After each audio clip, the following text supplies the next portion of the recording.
During her appointment, a young girl nervously admitted that she refused to comb her hair. However, what the hairdresser discovered next was deeply unsettling and led her to immediately call the cops. "You don't understand. I'm not touching my hair, and neither are you." Clara snapped, her arms protectively wrapped around her head as though she was shielding herself from an invisible attack. Her mother, Lisa, let out an exasperated sigh, hands on her hips. "Clara, this is ridiculous. You haven't combed your hair in months. It's becoming unmanageable." Clara's defiance was nothing new, but lately it had escalated. Lisa couldn't recall when it started, but her once bubbly and outgoing 14-year-old had withdrawn into herself. Clara had always taken pride in her long, wavy brown hair, but now it hung in a tangled, matted mess, its natural shine replaced with a dull, lifeless texture. Lisa reached for Clara's hand, trying to reason with her. "Honey, it's just a trip to Mrs. Turner's salon. You've always liked her. She's so gentle and kind." "No," Clara shouted, pulling away.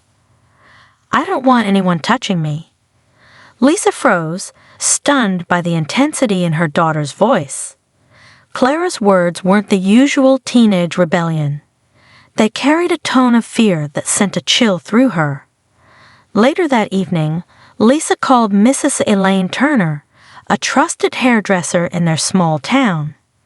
Elaine had a reputation for her patience and understanding, particularly with children. Lisa explained the situation, her voice tinged with worry. "I think something's wrong, Elaine. Clara's not herself anymore, and her hair, it's worse than I thought. Can you help?" Elaine agreed to take a look, scheduling an early appointment to give them privacy. The next morning, Lisa coaxed Clara into the car with promises of ice cream afterward. Clara reluctantly agreed but refused to remove the hoodie she wore, even as the summer sun bore down. At the salon, Elaine greeted them warmly, her calm demeanor easing some of Lisa's tension. "Hi, Clara. I'm so glad you came to visit me today," Elaine said, her tone light and cheerful. Clara offered a tight smile, but remained silent as Elaine led her to the chair. As Lisa settled into a seat across the room, Elaine began to inspect Clara's hair. She gently parted the strands, wincing at what she found. The tangles were severe, but that wasn't what alarmed her. Near the crown of Clara's head, she noticed patches of dark discoloration on the scalp. Sticky clumps of an unknown substance had hardened in some areas, while others were covered in what looked like dirt or dried residue. "Clara, sweetheart," Elaine began softly, "how long has your hair been like this?" Clara didn't respond, her eyes fixed on her lap. Elaine glanced at Lisa, who had risen from her seat, her concern evident. "What's wrong?" Lisa asked. "I don't know yet," Elaine admitted, keeping her voice steady. "But I need to be careful with this. There's more than just tangles here." Lisa's face paled. "I've been asking her to let me help, but she refuses. I thought it was just a phase."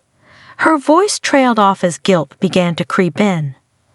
Clara squirmed in the chair. "Can we just stop?" she muttered. "Not yet, honey," Elaine replied gently. "I just want to make sure everything's okay. I promise I'll be as gentle as possible." As Elaine continued to work, she noticed Clara flinch whenever she touched certain areas of her scalp. The girl's reactions weren't just from discomfort, they were from pain. Elaine paused, her heart sinking. "Clara, does your head hurt when I touch it?" Clara hesitated before nodding slightly. Lisa stood frozen, the weight of realization hitting her. "Why didn't you tell me you were in pain?" Clara shrugged, her eyes welling with tears. "It doesn't matter." Elaine excused herself, stepping into the back room. She needed to gather her thoughts and figure out how to approach this. She quickly texted her husband, a retired social worker, explaining the situation and asking for advice. His response was immediate. Look for signs of neglect or harm. This could be more than just a personal issue. Returning to the salon floor, Elaine decided to take a different approach. Clara, she said gently, I'm not mad at you, and neither is your mom. But I think there's something going on that you're scared to talk about. You can trust me, okay? Clara's lip quivered, but she remained silent. As Elaine worked through another section of hair, she discovered a small hardened object embedded in the matting. Her heart sank as she realized it wasn't a coincidence. It looked like it had been deliberately placed there. Turning to Lisa, Elaine said in a hushed tone, I'm finding things in her hair that shouldn't be there. I need more time to figure this out, but this isn't normal. Lisa felt her knees go weak. What do you mean? Things like what? Elaine hesitated, not wanting to alarm her further. It's hard to explain right now, but I promise I'll be as careful as I can. Clara suddenly bolted from the chair, dashing toward the bathroom. The sound of the lock clicking echoed through the salon. Lisa's voice cracked as she called after her. Clara, come out. Please talk to us. Elaine placed a reassuring hand on Lisa's shoulder. Let's give her a moment. She's scared of something. Inside the bathroom, Clara leaned against the door, tears streaming down her face. She couldn't bring herself to tell the truth. Not yet. The memories of what had happened were too fresh, too painful. Outside, Elaine and Lisa exchanged worried glances, the air thick with unspoken fear. Elaine stepped out of the salon for some time and then came back, her mind racing. Something wasn't right, and it went far beyond tangled hair. When Clara finally emerged, Elaine took a deep breath. Clara, you don't have to sit in the chair if you don't want to. But can we talk? Clara hesitated, then nodded slightly. She perched on the edge of a sofa, her arms wrapped protectively around her knees. Lisa sat beside her. Sweetheart, if something's wrong, you can tell us. We just want to help. For a moment, Clara seemed like she might open up. Her lips parted, but no words came. Instead, she turned away, staring at the wall. Elaine decided to try a softer approach. Clara, I've seen a lot of kids come in with tangled hair before. Sometimes it's because they don't know how to handle it, and sometimes it's because something happened that made them feel like they couldn't. Whatever it is, it's okay to talk about it. Clara shifted uncomfortably. It's not that simple, she murmured. Why not? Lisa pressed, her voice breaking. Clara clenched her fists, her shoulders trembling. Because they said I couldn't tell, she whispered, barely audible. Elaine exchanged a glance with Lisa, both women instantly alert. Who said you couldn't tell? Elaine asked softly. Clara shook her head, tears spilling down her cheeks. It doesn't matter. They'll make it worse. Lisa leaned closer, her heart breaking. Honey, no one is going to hurt you. You're safe here, I promise. Clara buried her face in her knees, refusing to say more. Elaine took a deep breath, deciding to continue working on the hair while Clara sat on the sofa. If it's okay, I'm just going to take another look. I'll be as gentle as I can, and you can tell me to stop any time. Clara nodded faintly, her body rigid as Elaine resumed her careful work. She uncovered another section of matted hair where something unusual caught her eye. Embedded in the tangles were tiny fragments of a dried, sticky substance. It smelled faintly of chemicals, and there were more patches of dark discoloration on Clara's scalp. What is this? Elaine muttered under her breath. Clara flinched. It's nothing." Elaine's voice was steady but firm. "Sweetheart, this doesn't look like nothing. Did someone put something in your hair?" Clara's silence spoke volumes. Elaine set down her tools, her chest tight with dread. She turned to Lisa. "I think we need to have a serious conversation. This isn't just about tangled hair." Lisa looked at her daughter, her expression a mix of fear and determination. "Clara, please. Whatever happened, we can fix it. Just tell us." Clara's breathing quickened, and for a moment, it seemed like she might run again. But this time, Elaine gently placed a hand on her shoulder. "You're safe here, Clara. No one is going to hurt you. But I need to know what happened so we can help." Clara hesitated, then finally whispered, "It was at school." Lisa froze. "At school? What happened?" Clara wiped her eyes, her voice trembling.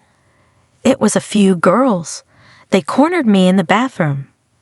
They said I was ugly and stupid, and her voice cracked. They poured glue in my hair."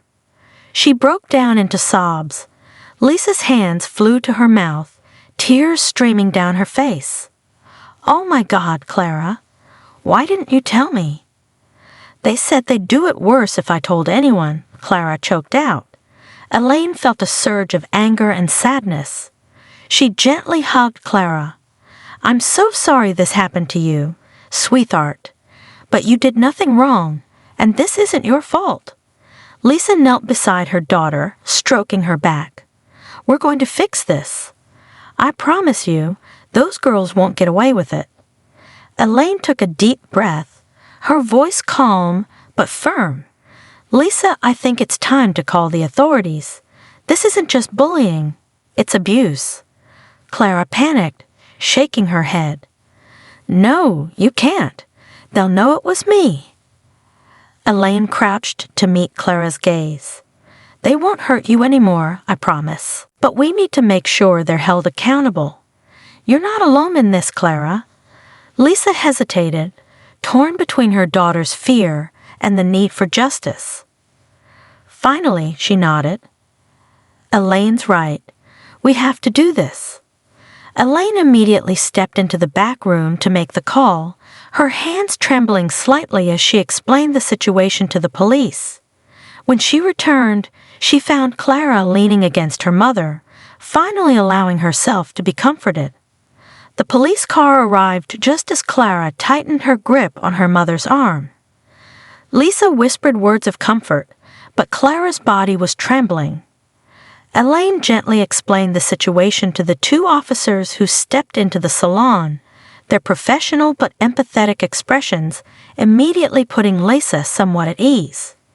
One officer, Detective Susan Miller, knelt down to Clara's level, her voice calm and steady. "Hi, Clara. My name's Susan. I'm here to help, and I promise you're safe with us. Can you tell me a little bit about what happened?" Clara didn't respond, her face buried in Lisa's side. Elaine, standing nearby, carefully interjected, "She's scared, but we've uncovered enough here to show this isn't just a bad hair situation." Elaine gestured toward her tools and the evidence she'd found, glue-like clumps and other foreign objects embedded in Clara's hair. Detective Miller examined the materials with a frown. "This looks deliberate," she muttered to her partner, Officer Daniels. Lisa's voice wavered as she spoke. "She told us a group of girls at school poured glue in her hair and threatened her. She's been too scared to tell anyone." Clara's small, broken voice interrupted. "They said I deserved it. They said if I told, they'd find me again." Detective Miller's eyes softened as she crouched down. "Clara, I know this is scary, but what those girls did to you is very wrong, and it's not your fault. They hurt you, and it's our job to make sure they can't hurt anyone else." Clara peeked out from behind Lisa, her tear-streaked face full of hesitation. "What if they don't stop?"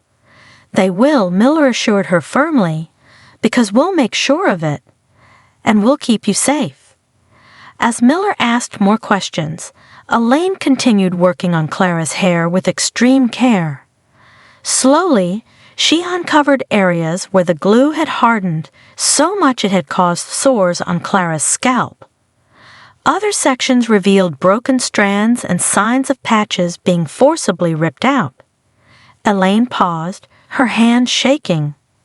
"This didn't just happen once," she said quietly, her voice filled with anger and sadness. Lisa looked horrified. "What do you mean?" Elaine hesitated. "These kinds of injuries take time to develop. It looks like this has been going on for months." Clara's silence was all the confirmation they needed. Miller stood up, her tone resolute. "We'll start by identifying the girls involved and taking their statements. Clara, if you're ready, we'd like you to help us, but only when you feel safe enough to do so." The officers took the evidence Elaine had collected and left with a promise to follow up. Clara looked exhausted, as if the weight of months of fear and shame was finally crashing down on her. Elaine gently finished trimming the damaged portions of Clara's hair, leaving her with a short but neat style. "There," she said with a smile. "You look beautiful, Clara, and strong." Clara glanced at herself in the mirror, her fingers brushing the freshly cut strands. For the first time in months, a small, shy smile appeared on her face. In the weeks that followed, the investigation unfolded. Clara identified the girls responsible, and with the evidence gathered by the police and Elaine's testimony, the culprits were held accountable. The school was forced to take action, suspending the girls and implementing new anti-bullying measures. The community rallied around Clara, with neighbors and friends offering their support. Elaine became a regular visitor at their home, helping Clara regain her confidence one step at a time. Do you think small actions can hide big secrets? What would you have done if you were in the hairdresser's place? Thank you for watching this incredible story. Be sure to join us again for more gripping and unforgettable tales.